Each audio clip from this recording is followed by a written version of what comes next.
Welcome back. Up next, we take a look at energy prices and policy with Dan McTeague, Senior Petroleum Analyst at Gaswizard.ca. He joins us now on Forum Daily's Energy Update. Well, Nima, thanks again for that. And what a week, tumultuous week on markets all over the map. We've been saying that for a little while, but this time it was to the downside. I can't remember the last time oil dropped 11% in 1 week, but trust me when I say that this is a head fake. And it was done for two reasons. Well, actually three, all of which are going to prove to be highly suspicious. The first one, of course, the yet again another variation of COVID out of China. Not sure if China's doing it because it's real or because China wants to drop the price of oil so that they can hoard for much less a smaller price. But that obviously isn't going to work. Saudi Arabia has actually raised its price for Asian customers. The second, of course, we thought this week that Russia was going to move away, get out of Kiev, and on their way to some kind of negotiation with Ukraine. That turned out to be false.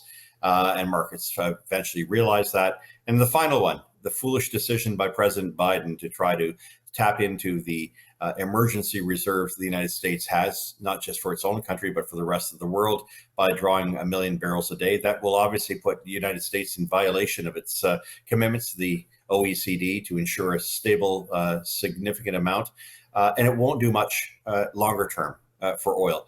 In fact, what it's going to do is tell oil producers globally in the United States, don't bother producing because we're going to continue to flood the market. So you know what? They're going to stop producing as if they didn't have a reason given the woke green policies that Canada has adopted for years, but the United States is now double downing on, if you will. But still, as of April 1st, the United States is still importing 800,000 barrels of Russian oil. That's an absolute shame and a travesty, as is the move by the Biden administration, the Democrats, to go and bend a knee to dictatorships like Maduro's Venezuela or the regime in Iran looking for extra oil. I'll put that aside for now to recognize that what it's done is it's dropped the price of oil and a bit of gasoline. So we've seen an overall decrease of about 3 to 4 cents a liter in the past week. But no sooner did that happen, the provinces that have a backstop have been treated to Trudeau's carbon tax increase today, April Fools. So on average, about a 2.25 cent a liter increase.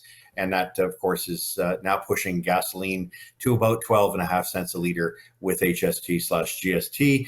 That is higher than the rate of inflation, given that it only started 2 years ago. And of course, we have to look at diesel, which now stands, if you look in provinces like Ontario, Newfoundland, New Brunswick, now over 15 cents a liter. That's the fluid, that's the fuel that runs your economy. That's the workhorse fuel. And without that, you're in very serious trouble. Sorry about the dog in the background, Nima. But the reality is that this is going to lead to much higher inflation here in Canada. And my perspective on this is that banks, the central bank, StatsCan, and others are going to have to start to get real about true numbers that are starting to impact Canadians. And it really doesn't matter where you are across Canada. None of us are escaping the high costs, not just of energy, for heating, for transportation, but now food. When you start messing around with food, as we're seeing today, the prices are going to go much higher this summer. Expect that there will be more movement to try to push this government and its policies out. While they're trying to attack the oil and gas sector, the rest of the world is wondering, scratching its head, asking why a clean country, democratic country, human rights laden country, one that has a very strong governance when it comes to energy, is trying to deny itself. The United States, as recognized today, the world is short 2.5 million barrels. If we hadn't killed Keystone, if we hadn't killed Energy East, if we hadn't killed Northern Gateway, Canada could be the balance in terms of energy security. That it would give the country and the world a much greater perspective in terms of energy reliability, but more importantly, a much more and less dangerous place in which the world finds itself today. Inflation is going to continue to be an issue. The Canadian dollar continues to weaken. 125 pennies to buy US dollar means that our purchasing power has been eroded by 25%. Last time we saw $100 oil, the Canadian dollar was much stronger. So we're really painting ourselves into a corner in this country. And don't be surprised this week if that by Sunday, although we're seeing some prices drop into the weekend, by next week, I would say starting Thursday or Friday, Nima, it's fair to say that we're going to see gas prices start to move back up.